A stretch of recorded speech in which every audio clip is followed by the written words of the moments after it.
Friends. എൻ്റെ എല്ലാ പ്രിയപ്പെട്ട കൂട്ടുകാർക്കും നല്ലൊരു ദിവസം ആശംസിക്കുന്നു കേട്ടോ. അപ്പോൾ എല്ലാവരും സുഖമായിട്ടും സന്തോഷമായിട്ടും ഇരിക്കുക.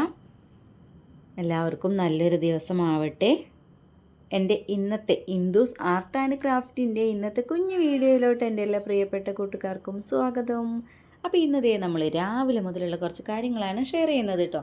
അപ്പോൾ വീഡിയോ കാണുന്ന കൂട്ടുകാരൊക്കെ തന്നെ ഒന്ന് ലൈക്ക് ചെയ്യാനും ഷെയർ ചെയ്യാനും കമൻറ്റ് ചെയ്യാനും മറക്കരുത് കേട്ടോ. അതുപോലെ തന്നെ സബ്സ്ക്രൈബ് ചെയ്യാതെ കാണുന്ന കൂട്ടുകാരുണ്ട് എന്നുണ്ടെങ്കിൽ ഒന്ന് സബ്സ്ക്രൈബ് ചെയ്ത് കൂട്ടാക്കിക്കോളൂ. കൂടാതെ ഒപ്പം തന്നെ ആൾന്നുള്ള ഓപ്ഷനും ബെല്ലൈക്കണും കൂടെ ഒന്ന് ഇനബിൾ ചെയ്തോളൂ കേട്ടോ. അങ്ങനെയാണെന്നുണ്ടെങ്കിൽ ഞാനിടുന്ന വീഡിയോസിൻ്റെയൊക്കെ നോട്ടിഫിക്കേഷൻ നിങ്ങൾക്ക് കിട്ടുന്നതായിരിക്കും. അപ്പോൾ നമുക്ക് നേരെ വീഡിയോയിലോട്ട് പോയാലോ. ഇത് ഞായറാഴ്ചത്തെ വീഡിയോ ആണ് കേട്ടോ. റിപ്പബ്ലിക് ഡേയുടെ അന്നത്തെ വീഡിയോ ആണ്. അപ്പോൾ നമുക്ക് വിശേഷങ്ങളിലേക്ക് പോകാം അല്ലേ. അപ്പോൾ ദേ രാവിലെ നേരത്തെ നമ്മൾ പണികളൊക്കെ തീർക്കാനുണ്ട്. എന്താണെന്നല്ലേ, അപ്പൂസിൻ്റെ അംഗനവാടിയിൽ പ്രോഗ്രാമൊന്നുമില്ല, പക്ഷേ പതാക ഉയർത്തുക അങ്ങനെയുള്ള കുറച്ച് കാര്യങ്ങളുണ്ട് കേട്ടോ. അപ്പോൾ അതിന് ഏകദേശം ഒരു 8:30 എന്നുള്ള ടൈമാണ് പറഞ്ഞിരിക്കുന്നത്. 8:30 എന്ന് പറഞ്ഞാലാണ് 9 മണിയൊക്കെ ആകുമ്പോഴേക്കും എല്ലാവരും റെഡിയായി എത്തുള്ളല്ലോ എന്ന് വിചാരിച്ചിട്ടാണ് കേട്ടോ അങ്ങനെ ചെയ്തിരിക്കണേ. അപ്പോൾ നമുക്ക് അപ്പോഴേക്ക് പണികളൊക്കെ കഴിഞ്ഞ് ഇതൊക്കെ തീർത്തിട്ട് വേണം പോകാൻ കേട്ടോ. അപ്പോൾ ഇതാ അപ്പൂസ് ഇന്ന് രാവിലെ നേരത്തെ തന്നെ എണീറ്റിട്ടുണ്ടായിരുന്നു. രാത്രി ആൾക്ക് ശരിക്കും ഉറക്കം അങ്ങോട്ട് റെഡി ആയിട്ടുണ്ടായിരുന്നില്ല കേട്ടോ. 2-3 പ്രാവശ്യം രാത്രി ഇങ്ങനെ ഉറങ്ങണേൻ്റെ ഇടയ്ക്ക് എണീറ്റിരുന്നിട്ട് വയറ് വേദനിക്കുന്നുണ്ട് പറയും. പിന്നെ അതുപോലെ കിടക്കും. പിന്നെ കുറേ കഴിയുമ്പോൾ വീണ്ടും എണീക്കും. അങ്ങനെ ഒരു 2-3 പ്രാവശ്യം അവൻ എണീറ്റിട്ടുണ്ട് കേട്ടോ. വയറിന് ചെറിയ അസ്വസ്ഥത ഉണ്ടായിട്ടാണ് എണീറ്റിട്ടുള്ളത്. അപ്പോൾ എന്താ എന്ന് അറിയില്ല കേട്ടോ. അപ്പോൾ ഞാനിങ്ങനെ നോക്കുന്നുണ്ട് എത്ര ടൈം വരുന്നുണ്ട്, എങ്ങനെയൊക്കെയാണ് അവൻ പറയുന്നത് എന്നൊക്കെയുള്ളത് ഞാൻ ശ്രദ്ധിക്കുന്നുണ്ട് കേട്ടോ. അപ്പോൾ നമ്മൾ രാവിലെ നേരത്തെ എണീറ്റു. അവന് 6 മണിയൊക്കെ ആയപ്പോഴേക്കും എണീറ്റിട്ടുണ്ട്. പിന്നെ ഉറങ്ങുന്നതും കാര്യങ്ങളൊന്നും ഉണ്ടായിരുന്നില്ല കേട്ടോ. പിന്നെ വേഗം ദോശയൊക്കെ ഉണ്ടാക്കി കേട്ടോ. ദോശയും നാളികേരം ചമ്മന്തിയും ചായ ഒക്കെ ഉണ്ടാക്കിയിട്ട് നമ്മൾ റെഡിയായി പോയി കേട്ടോ. അപ്പൂസും ഞാനും മനുവും കൂടെയാണ് പോയിട്ടുണ്ടായിരുന്നത്. മനുവിൻ്റെ സ്കൂളിൽ എന്തൊക്കെയോ പ്രോഗ്രാം ഉണ്ടെന്ന് പറഞ്ഞിട്ടുണ്ടായിരുന്നു, പക്ഷേ ആളെ വിട്ടിട്ടൊന്നുമില്ല കേട്ടോ. കാരണം സ്കൂൾ ബസ് ഇല്ലാത്തതുകൊണ്ടാണ് വിടാതിരുന്നത്.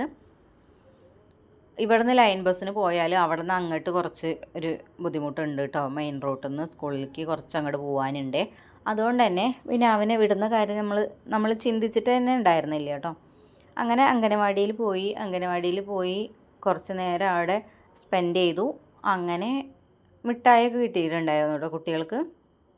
പിന്നെ അതുപോലെ തന്നെ ഇന്ന് ഒരുപാട് കല്യാണമൊക്കെ ഉള്ള ദിവസമാണ് കേട്ടോ. നമുക്ക് വേണ്ടപ്പെട്ട ആളുടെ കല്യാണവും അല്ലാത്ത ആൾക്കാരുടെ കല്യാണം ഒക്കെ ഉണ്ട് കേട്ടോ. അപ്പോൾ ഇന്ന് കുറേ കല്യാണം ഉണ്ട് എന്നുള്ളത് ടീച്ചേഴ്സും പറഞ്ഞു കേട്ടോ. അവിടെ എവിടേക്കോ ടീച്ചറുടെ വീടിനടുത്തും കല്യാണങ്ങളൊക്കെ നടക്കുന്നുണ്ട്.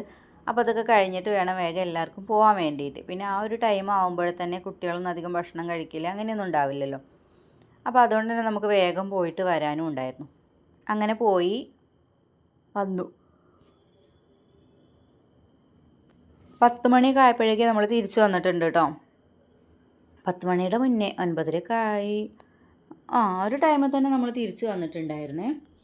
പിന്നെ തിരിച്ചു വന്നു. അപ്പോൾ ഞാൻ വേഗം കുറച്ച് കട്ടൻ ചായ എടുത്ത് കുടിക്കുക ചെയ്തിട്ടുണ്ടായിരുന്നത്. കട്ടൻ ചായ കുടിക്കാൻ വേണ്ടിയിട്ടല്ല, മധുരമുള്ള വെള്ളം കുടിക്കാൻ വേണ്ടിയിട്ടാണ് ഞാൻ ചായ എടുത്ത് കുടിച്ചിട്ടുണ്ടായിരുന്നത് കേട്ടോ.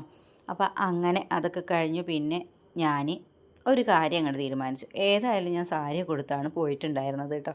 അപ്പോൾ കുറേ നാളുകൾക്ക് മുന്നേ എനിക്കൊരു കമൻറ്റൊക്കെ വന്നിട്ടുണ്ടായിരുന്നു കേട്ടോ. എന്താണെന്ന് വെച്ചാൽ സാരിയിൽ വ്ളോഗ് ചെയ്യുമോ എന്നൊക്കെ ചോദിച്ചിട്ട് കേട്ടോ. അപ്പോൾ ഞാനത് ചെയ്യുക എന്നുള്ളത് അങ്ങോട്ട് പറഞ്ഞിട്ടുണ്ടായിരുന്നു, പക്ഷേ അത് അങ്ങനെ അങ്ങോട്ട് ചെയ്യണം എന്നുള്ളത് ഞാൻ വിചാരിച്ചിട്ടുണ്ടായിരുന്നില്ല കേട്ടോ. എന്ന് വെച്ചാൽ ഞാൻ സാരി വീട്ടിൽ നിന്ന് ഉടുക്കാറില്ലല്ലോ, അതുകൊണ്ടാണ് കേട്ടോ. എങ്ങോട്ടെങ്കിലും പോവുകയാണെന്നുണ്ടെങ്കിൽ അങ്ങനെ പോയി വന്നിട്ട് അത് മാറ്റിയിട്ട് വേറിട്ട് അങ്ങനെയാണല്ലോ നമ്മൾ വീഡിയോസും കാര്യങ്ങളൊക്കെ എടുക്കുന്നത്. അല്ലാതെ അത് നമ്മൾ സാരി ഉടുത്ത് വീഡിയോ ചെയ്യാനുള്ള അത്ര ഒരു എന്താ പറയുക കോൺഫിഡൻസ് ഒന്നും എനിക്കില്ല കേട്ടോ. അപ്പോൾ അതുകൊണ്ട് തന്നെ സാരി ഇതുവരെ ഉടുത്തിട്ട് ഞാൻ വീഡിയോ ഒന്നും ചെയ്തിട്ടുണ്ടായിരുന്നില്ല. അപ്പോൾ ഇന്ന് ഏതായാലും ഞാൻ പോയി സാരിയിൽ വന്നു. പിന്നെ അധികം ചൂടും കാര്യങ്ങളൊന്നും ഇല്ല കേട്ടോ. പിന്നെ കോട്ടനാണ് ഇട്ടിട്ടുണ്ടായിരുന്നത്. അപ്പോൾ അതുകൊണ്ട് തന്നെ ഏതായാലും ഇനിയിപ്പോൾ ഇതിങ്ങനെ അങ്ങോട്ട് പോട്ടെ, ഇന്നിപ്പം ഒരു സാരിയിലുള്ളൊരു വ്ളോഗ് ആക്കാമെന്നൊക്കെ വിചാരിച്ച് അങ്ങനെ അങ്ങോട്ട് നിന്നു കേട്ടോ. അപ്പോൾ അങ്ങനെ നമുക്ക് പിന്നെ ചോറും കറിയൊന്നും ഉണ്ടാക്കിയിട്ടുണ്ടായിരുന്നില്ല. അതിന് മുന്നേ നമ്മൾ പോയിട്ടുണ്ടായിരുന്നുണ്ടോ, ചായയും കടിയൊക്കെ കഴിച്ചിട്ട് അങ്ങനെ പോയതായിരുന്നേ. അപ്പോൾ വന്നതിന് ശേഷം അതേ ചോറും കറിയൊക്കെ ഉണ്ടാക്കാനുണ്ട്. അതുപോലെ തന്നെ മുതിര കുറച്ച് വെള്ളത്തിൽ ഇട്ടിട്ടുണ്ടായിരുന്നു കേട്ടോ. പിന്നെ ഈ മുതിര ഞാൻ വറുത്തിട്ടുണ്ടായിരുന്നില്ല. വറക്കാൻ സത്യത്തിൽ ഞാൻ വിട്ടുപോയതായിരുന്നു കേട്ടോ. പക്ഷേ ഇങ്ങനെ ഉണ്ടാക്കാറുണ്ട്. വറുത്തിട്ടുണ്ടെന്നുണ്ടെങ്കിൽ വേവ് കുറച്ച് കുറയും, പെട്ടെന്ന് നമുക്ക് വെന്ത് കിട്ടും. അതുകൊണ്ടാണ് നമ്മൾ വറുത്ത് വെക്കുന്നത് കേട്ടോ. പിന്നെ ടേസ്റ്റിന് കുറച്ച് വ്യത്യാസം ഉണ്ടായിരിക്കും കേട്ടോ. നമ്മൾ വറുത്ത് ഉപയോഗിക്കുന്നതും വറുക്കാതെ നമ്മൾ ഉണ്ടാക്കിയെടുക്കുന്നതിന് ടേസ്റ്റ് നല്ല വ്യത്യാസം ഉണ്ടായിരിക്കും. വറുത്തെടുക്കുന്നതാണെന്നുണ്ടെങ്കിൽ ഓരോരുത്തർക്കും ഓരോ ഇഷ്ടമായിരിക്കും. ഇവിടെ വറുത്തെടുക്കുന്നതാണ് എനിക്കിഷ്ടം കേട്ടോ. അപ്പോൾ ഏതായാലും നമ്മൾ വറുത്തിട്ടില്ല. അപ്പോൾ അതുകൊണ്ട് ഇന്നലെ രാത്രി ഞാൻ ഏതായാലും വെള്ളത്തിലിട്ട് വെച്ചിട്ടുണ്ടായിരുന്നു. അപ്പോൾ അതൊക്കെ ഒന്ന് നന്നായിട്ട് അരിച്ചെടുക്കാനുണ്ട് കേട്ടോ. മുതിരയിൽ എപ്പോഴും നമ്മൾ ശ്രദ്ധിക്കാനുള്ളൊരു കാര്യം എന്താ വെച്ചാൽ കല്ലുണ്ടായിരിക്കും. കടുകിലും വൻപയറിലൊക്കെ കല്ലുണ്ടായിരിക്കും, പക്ഷെ അതൊക്കെ കുറച്ചും കൂടി വലിയ കല്ല് അങ്ങനെയൊക്കെ ഉണ്ടാവും. പക്ഷേ മുതിരയിൽ അത്യാവശ്യം നല്ല ചെറിയ കല്ല് തന്നെ ഉണ്ടാവും കേട്ടോ. പിന്നെ ഒന്നിൽ കൂടുതൽ കല്ലുകളൊക്കെ ഉണ്ടാവാനുള്ള ചാൻസും ഉണ്ട്. അപ്പോൾ അതുകൊണ്ട് തന്നെ അത് നന്നായിട്ടൊന്ന് കഴുകിയെടുത്തതിന് ശേഷം ഞാൻ അരിച്ചെടുത്തിട്ടുണ്ട്. നമ്മളിത് അരിക്കുന്ന സമയത്ത് പ്ലാസ്റ്റിക്കിൻ്റെ പാത്രത്തിലാണ് അരിക്കണത് വെച്ചാൽ വേഗം കിട്ടും കേട്ടോ. കല്ലൊക്കെ ഉണ്ടെന്നുണ്ടെങ്കിൽ വേഗം കിട്ടും. സ്റ്റീൽ പാത്രത്തിലാണ് ഞാൻ അരിച്ചിട്ടുള്ളത്, എന്നാലും കിട്ടുന്നുണ്ട് കേട്ടോ. നമ്മളത് അങ്ങനെ അരിച്ചെടുത്തതിന് ശേഷം അങ്ങോട്ടും ഇങ്ങോട്ടും വെച്ച് അരിച്ചെടുത്തതിന് ശേഷം ലാസ്റ്റ് എത്തുന്ന സമയത്ത് ഒന്ന് ശ്രദ്ധിച്ചിട്ട് അതൊന്ന് കുറച്ച് ആവില്ലേ, കുറച്ച് ആവണ ആ ഒരു ടൈമിൽ നമ്മൾ അതൊന്ന് ശ്രദ്ധിച്ചെടുത്തിട്ടുണ്ടെന്നുണ്ടെങ്കിൽ കല്ലുണ്ടാവില്ല കേട്ടോ. അധികമൊന്നുമില്ല, 2-3 ഒരു എന്താ പറയുക, കല്ലുകളൊക്കെ എന്തായാലും കിട്ടും. അപ്പോൾ കുറച്ചാവുന്ന ആ ഒരു ടൈമിൽ നമ്മൾ ശ്രദ്ധിച്ചെടുത്താൽ മതി. അങ്ങനെ അതൊക്കെ ഒന്ന് കുക്കറിലാക്കി വെച്ചിട്ടുണ്ടായിരുന്നു കേട്ടോ. പിന്നെ നമുക്ക് ഇതേ അതുപോലെ കുറച്ച് പാല് വെള്ളം ഉണ്ടാക്കാമെന്ന് വിചാരിച്ചു. ചായയല്ല, പാലിരിക്കണുണ്ടായിരുന്നു കേട്ടോ. അപ്പോൾ പാൽ ചായ പണ്ട് ഞങ്ങൾ കുട്ടിയാവണ സമയത്ത് പുറത്തൊക്കെ പോകുന്ന സമയത്ത് നമ്മൾ സ്ഥിരമായിട്ട് പാൽ ചായയാണ് കുടിക്കുന്നത് കേട്ടോ. പാൽ ചായ എന്ന് പറഞ്ഞാൽ പാല് വെള്ളം അല്ലേ. പാൽ ചായ എന്ന് പറഞ്ഞിട്ടുണ്ടെങ്കിൽ പാലൊഴിച്ചിരിക്കുന്ന ചായ ആയിരിക്കും, വെള്ളച്ചായ അല്ലേ, പൊടിയിടാതെ പാല് മാത്രമാക്കിയിട്ട് അങ്ങനെയുള്ളതാണ് ഞാനൊക്കെ കുടിക്കാറുണ്ടായിരുന്നത് കേട്ടോ. അപ്പോൾ അതുപോലെ ഞാൻ ഇവിടെ ഇവർക്ക് ഇടയ്ക്ക് ഉണ്ടാക്കി കൊടുക്കാറുണ്ട്. അപ്പോൾ പപ്പൂസിനൊക്കെ നല്ല ഇഷ്ടമാണ് കേട്ടോ. പാല് കുറച്ച് വേണം കേട്ടോ. നല്ലോണം വെള്ളം ഒഴിച്ചിട്ടുണ്ടെന്നുണ്ടെങ്കിൽ അതിൻ്റെ ടേസ്റ്റ് ഒന്നും കിട്ടില്ല. എന്നിട്ട് നല്ല മധുരമൊക്കെ ഇട്ടിട്ടുണ്ട്, പിന്നെ അതുപോലെ ഏലക്കായൊക്കെ ഇട്ടിട്ടുണ്ടെങ്കിൽ നല്ല ടേസ്റ്റാണേ. അപ്പോൾ അതൊക്കെ ഒന്ന് അവിടെ റെഡിയാക്കി വെച്ചിട്ടുണ്ടായിരുന്നു. പിന്നെ മീനൊക്കെ ഒന്ന് പുറത്തേക്ക് വയ്ക്കാനും അതുപോലെ നാളികേരം റെഡിയാക്കാനും മുരിങ്ങ പുറത്തേക്ക് വയ്ക്കാനും അങ്ങനെയൊക്കെ ഉണ്ടായിരുന്നു കുറച്ച് പണികൾ കേട്ടോ. ആ ഒരു ടൈമിലാണ് അപ്പൂസ് വന്നിട്ട് അപ്പൂസ് എന്നോട് ചോദിക്കുന്നുണ്ട് കേട്ടോ, എന്താണ് സാരി ഉടുത്ത് നിൽക്കണത് എന്നുള്ളതിനോട് ചോദിക്കുന്നുണ്ട്. അത് പോയി മാറ്റാനൊക്കെ എന്നോട് കുറേ നേരം പറഞ്ഞു കേട്ടോ. ഇത് മാറ്റിയിട്ട് വേണം എന്താ പറയുക വീട്ടിൽ നിൽക്കാൻ, സാരി പുറത്തേക്ക് പോകുമ്പോൾ എടുക്കാനുള്ളതാണ്, അങ്ങനെയൊക്കെ പറയുന്നുണ്ട് അവൻ എൻ്റെ അടുത്ത് കേട്ടോ. അപ്പം ഞാൻ അവനോട് പറഞ്ഞു കുറച്ച് കഴിഞ്ഞിട്ട് മാറ്റാം, കുറച്ച് പണിയുണ്ട്, ഇത് കഴിഞ്ഞിട്ട് നമുക്ക് മാറ്റാം എന്നൊക്കെ ഞാനിങ്ങനെ പറയുന്നുണ്ട്. പിന്നെ അതിനിടയ്ക്ക് അവൻ അത് വേണം ഇത് വേണം എന്നൊക്കെ പറഞ്ഞിട്ട് എൻ്റെ അടുത്തേക്ക് വരുന്നുണ്ട് കേട്ടോ. അപ്പോൾ ചില സമയത്ത് എനിക്ക് അവൻ പറയണത് എനിക്ക് തന്നെ മനസ്സിലാവണില്ല കേട്ടോ. മഞ്ഞൾപ്പൊടി എന്ന് പറഞ്ഞിട്ട് മഞ്ഞൾപ്പൊടിയാണോ എന്ന് ചോദിച്ചാൽ എടുത്ത് കാണിച്ചപ്പോൾ മഞ്ഞൾപ്പൊടി അല്ല എന്ന് പറഞ്ഞു കേട്ടോ. അങ്ങനെ അവന് ഓരോ കാര്യം പിന്നെ പെട്ടെന്ന് കാണുന്ന സമയത്ത് അതങ്ങോട്ട് വേണമെന്ന് പറയും, അങ്ങനെയൊക്കെയാണ് കേട്ടോ. അപ്പോൾ ഏതായാലും അവന് കുറച്ച് നേരമൊക്കെ ഒന്ന് നോക്കി.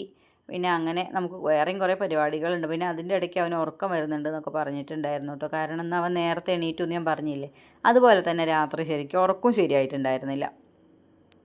അപ്പോൾ ഏതായാലും നമ്മൾ പണികളൊക്കെ നടന്നുകൊണ്ടിരിക്കുന്നുണ്ട്. അപ്പോഴേക്ക് നമ്മൾ മുതിരയൊക്കെ ആയിട്ടുണ്ടായിരുന്നു. അപ്പോൾ ഇനി അത് വറുത്തിടാനും കാര്യങ്ങളൊക്കെ ഉണ്ട് കേട്ടോ. പിന്നെ ഞാൻ സാരീൻ്റെ കാര്യം ഞാൻ പറയാം. സാരി ഉടുത്ത് വ്ളോഗ് ചെയ്യാമെന്ന് പറഞ്ഞിട്ടുണ്ടെങ്കിൽ എന്നെ സംബന്ധിച്ച് ഭയങ്കര ബുദ്ധിമുട്ടാണെന്ന് പറഞ്ഞിട്ടുണ്ടായിരുന്നില്ലേ. പറഞ്ഞു വരുമ്പോൾ എൻ്റെ അമ്മ വീട്ടിൽ സാരി ഉടുക്കുന്ന ആളാണ് കേട്ടോ. എൻ്റെ അമ്മ മാക്സി ഇടാറില്ല, സാരി മാത്രമേ യൂസ് ചെയ്യാറുള്ളൂ കേട്ടോ. ചുരിദാറും മാക്സി ഒന്നും യൂസ് ചെയ്യില്ല, സാരി മാത്രമാണ് യൂസ് ചെയ്യണത്. വീട്ടിൽ അതേ പുറത്തേക്ക് പോവുകയാണെങ്കിലൊക്കെ അമ്മ സാരിയാണ് ഉടുക്കണത് കേട്ടോ. പിന്നെ ഏട്ടൻ്റെ വീട്ടിൽ ഞാൻ കല്യാണം കഴിഞ്ഞ് വരുന്ന ആ ഒരു ടൈം തൊട്ടേ അമ്മ മാക്സിയാണ് ഇടാറുള്ളത് കേട്ടോ. ആ ഒരു സമയത്ത് ഞങ്ങളിങ്ങനെ സംസാരിക്കുന്ന സമയത്ത് എന്നോട് ഏട്ടൻ പറഞ്ഞിട്ടുണ്ടായിരുന്നു, കാരണം അന്നൊന്നും എനിക്ക് വീട്ടിൽ മാക്സി ഇടാന്ന് പറഞ്ഞാൽ മാക്സിനോട് പൊതുവെ എനിക്ക് ഇഷ്ടമില്ലാത്ത ഒരാളായിരുന്നു ഞാൻ കേട്ടോ. വീട്ടിൽ നിൽക്കുകയാണെങ്കിൽ സാരി ഉടുക്കണം അങ്ങനെയായിരുന്നു കേട്ടോ ഞാനുണ്ടായിരുന്നത്. പിന്നെ എൻ്റെ അച്ഛൻ്റെ പെങ്ങൾ ഇവരൊക്കെ സാരിയാണ് ഉടുക്കണത് കേട്ടോ. പിന്നെ ഒരാൾ സെറ്റുമുണ്ട്, ഒരാളല്ല കുറേ പേര് സെറ്റുമുണ്ടാണ് ഉടുക്കുക, കുറേ പേര് സാരിയാണ് ഉടുക്കുക. ആരും ഇങ്ങനെ മാക്സി ഒന്നും ഇട്ടിട്ട് ഞാൻ കണ്ടിട്ടുണ്ടായിരുന്നില്ല കേട്ടോ എൻ്റെ ഒരു സമയത്ത്. പിന്നെ ഞാൻ കാണുന്നത് ഇങ്ങനെ ഏട്ടൻ്റെ അമ്മ മാക്സി ഇടുന്നതാണ്. അപ്പോൾ ആ ഒരു ടൈമിൽ ഞങ്ങളിങ്ങനെ സംസാരിക്കുന്ന ആ ഒരു ടൈമിൽ പറഞ്ഞു അമ്മ ആദ്യം സാരി തന്നെയാണ് ഉടുത്തിട്ടുണ്ടായിരുന്നത്. അപ്പോൾ എന്തോ ഒരു ഇൻസിഡൻറ്റ് ഉണ്ടായിട്ടുണ്ടായിരുന്നു കേട്ടോ. സാരിയുടെ നമ്മൾ ബാക്കിലേക്ക് ഇടുന്ന ആ ഒരു പോർഷൻ ഉണ്ടല്ലോ, മുന്താണി, അത് അതിപ്പോൾ എന്തോ തീയുമായിട്ട് പെട്ടിട്ടുള്ള എന്തോ ഒരു സംഭവം, എന്തോ ഒരു ഇൻസിഡൻറ്റ് ഉണ്ടായിട്ടുണ്ടായിരുന്നേ. അപ്പോൾ അതുകൊണ്ട് അന്ന് അങ്ങനെ ഒരു സംഭവം ഉണ്ടായപ്പോൾ ഇവർ പറഞ്ഞതാണ് ഇങ്ങനെ വീട്ടിൽ നിന്ന് സാരി ഇടണ്ട, മാക്സ് ഇട്ടാൽ മതി എന്നുള്ളത് അന്ന് ഏട്ടൻ പറഞ്ഞിട്ടുള്ളതാണ് കേട്ടോ. അങ്ങനെ അന്ന് ആ ഒരു ടൈം മുതലാണ് അമ്മ വീട്ടിൽ നിന്ന് സാരി മാറ്റിയിട്ട് മാക്സ് ഇടാൻ തുടങ്ങിയിട്ടുണ്ടായിരുന്നത്. അപ്പോൾ എന്തോ ഒരു സംഭവം ഉണ്ടായിരുന്നു, എനിക്കിപ്പോൾ അത് ഓർമ്മയില്ല, എന്നോട് പറഞ്ഞിട്ടുണ്ടായിരുന്നു. എന്തോ തീയുമായിട്ട് ബന്ധപ്പെട്ടുള്ള എന്തോ ഒരു ഇൻസിഡൻ്റ് ആണത് കേട്ടോ. അപ്പോൾ ഏതായാലും അതുകൊണ്ടാണ് കേട്ടോ അങ്ങനെ അവർ സാരി മാറ്റി മാക്സി ആക്കിയിട്ടുണ്ടായിരുന്നത്. അപ്പോൾ നമുക്കൊരു സാരിക്കൊരു കഥ ഉണ്ടായിരുന്നു അല്ലേ. അപ്പോൾ അങ്ങനെ പിന്നെ അത് എന്നെ സംബന്ധിച്ചിടത്തോളം എനിക്കും ബുദ്ധിമുട്ടാണ് കേട്ടോ. ഞാൻ ഇന്ന് അങ്ങോട്ട് ചെയ്തു നേലോട്ട് ചെയ്ത് കഴിഞ്ഞപ്പോൾ എനിക്ക് മനസ്സിലായി നമ്മളിത് വടി പോലെ നിൽക്കണം എന്നുള്ളത് കേട്ടോ. ഇല്ലാതെ എനിക്ക് സാരീൻ്റെ വഴിക്ക് അങ്ങനെ നടക്കുകയെ. അപ്പോൾ എനിക്കത് നടക്കണ പരിപാടിയല്ല. നമ്മളിങ്ങനെ എന്താ പറയുക, നമ്മളെന്തോ ഒരു ബുദ്ധിമുട്ടി ഇങ്ങനെ നടക്കണത് പോലെയാണ് കേട്ടോ സാരി എടുത്തിട്ട് പോയി നടന്നിട്ടുണ്ടെന്നുണ്ടെങ്കിൽ നമുക്ക് നമ്മളെ ഒരു ഫ്രീ ആയിട്ട് നമുക്ക് പണിയെടുക്കാൻ കഴിയില്ല. ഇതിപ്പോൾ കോട്ടൺ ആയതുകൊണ്ടാണ് ഒന്ന് ഒതുങ്ങിയെങ്കിലും നിൽക്കുന്നത് കേട്ടോ. ഇല്ലയെന്നുണ്ടെങ്കിൽ അപ്പോൾ എന്നെ സംബന്ധിച്ച് അത് ബുദ്ധിമുട്ടാണ്. അപ്പോൾ ഇത് നടക്കുമെന്ന് എനിക്ക് തോന്നണില്ല. ഏതായാലും അന്നൊരു കമൻറ്റ് വന്നതുപോലെ തന്നെ സാരിയിലൊരു വ്ളോഗ് എന്തായാലും ഞാൻ ചെയ്തിട്ടുണ്ട്, പേരിന് ചെയ്തിട്ടുണ്ടെന്ന് പറയാം കേട്ടോ. അപ്പോൾ അതുകൊണ്ട് തന്നെ ആ ഒരു സംഭവം അത് അങ്ങനെ ഇങ്ങോട്ട് കഴിഞ്ഞു കേട്ടോ. പിന്നെ അതേ ഞാൻ ഉച്ച വരെ ഉണ്ടായിരുന്നുള്ള വീഡിയോസ് എടുത്തിട്ടുണ്ടായിരുന്നുള്ളൂ കേട്ടോ. അപ്പോൾ അത് കഴിഞ്ഞിട്ട് എടുക്കാൻ പറ്റിയില്ല, വീഡിയോ എടുക്കാൻ പറ്റിയില്ല, അതാണ് ഉണ്ടായിരുന്നത് കേട്ടോ. അപ്പോൾ അങ്ങനെ അതേ നമ്മൾ പിന്നെ വേഗം അടിച്ചു വരാനും കാര്യങ്ങളൊക്കെ ഉണ്ടായിരുന്നു. തുണിയൊക്കെ എടുത്ത് വെക്കാനുണ്ട്, ഇനി നമുക്ക് അലക്കാനുണ്ട്, അലക്കിയതൊക്കെ വിരിച്ചിടാനുണ്ട്. അപ്പോൾ അതുകൊണ്ടാണ് ഞാൻ വേഗം തുണിയൊക്കെ മാറ്റിയിട്ട് അടിച്ചു വരാൻ നിന്നിട്ടുള്ളത് കേട്ടോ. അപ്പോഴേ പിന്നെ നമ്മൾ തുണി ഇടുന്ന സമയത്ത് പൊടിയൊന്നും പാറില്ലല്ലോ എന്ന് വിചാരിച്ചിട്ടാണ്. ഇനിയിപ്പോൾ നല്ല പൊടിയുടെ ശല്യങ്ങളൊക്കെ ഉണ്ടാവും കേട്ടോ. അപ്പോൾ ഞാൻ മുറ്റത്തേക്ക് ഇറങ്ങി അപ്പൂസുദേ അതേപോലെ എൻ്റെ ഒപ്പം തന്നെ വന്നിട്ടുണ്ടായിരുന്നു കേട്ടോ. പിന്നെ ഞാൻ ഈ ഒരു സൈഡ് മാത്രമേ അടിച്ച് വാരി എടുക്കണുള്ളൂ കേട്ടോ. ഇവിടെ തുണി തൊരിടാനുള്ളതുകൊണ്ടാണ്. അപ്പുറത്തെ സൈഡൊക്കെ നമുക്ക് വൈകുന്നേരം അടിക്കാമെന്ന് വിചാരിച്ച്. അപ്പോൾ ഇന്നത്തെ എൻ്റെ കുഞ്ഞു വീഡിയോയും വിശേഷങ്ങളും ഇത്രയൊക്കെ ഉണ്ടായിരുന്നുള്ളൂ കേട്ടോ. വീഡിയോ ഇഷ്ടപ്പെട്ടാൽ സപ്പോർട്ട് ചെയ്യാനും കമൻറ്റ് ചെയ്യാനൊന്നും മറക്കരുത്. ഇത്രയും നേരം കണ്ട് സപ്പോർട്ട് ചെയ്തിട്ടുള്ള എല്ലാ കൂട്ടുകാർക്കും ഒരുപാട് നന്ദിയുണ്ട്. കഴിഞ്ഞ വീഡിയോ കണ്ട് സപ്പോർട്ട് ചെയ്തിട്ടുള്ള എല്ലാ കൂട്ടുകാർക്കും അതിന് നന്ദിയുണ്ട് കേട്ടോ. അപ്പോൾ തുടർന്ന് നിങ്ങളുടെ സപ്പോർട്ടൊക്കെ ഉണ്ടാവണം കേട്ടോ. എങ്കിൽ മാത്രമേ നമുക്ക് വീണ്ടും വീഡിയോ ഇടാൻ പറ്റത്തുള്ളൂ കേട്ടോ. അപ്പോൾ എന്ന് രാവിലെ 10 മണിക്ക് കുഞ്ഞു വീഡിയോ ആയി വരാറുണ്ട്. അപ്പോൾ ഇനി നാളെ നമുക്ക് കാണാം. അതുവരെ എല്ലാ കൂട്ടുകാർക്കും tata bye bye, see you, take care, bye friends.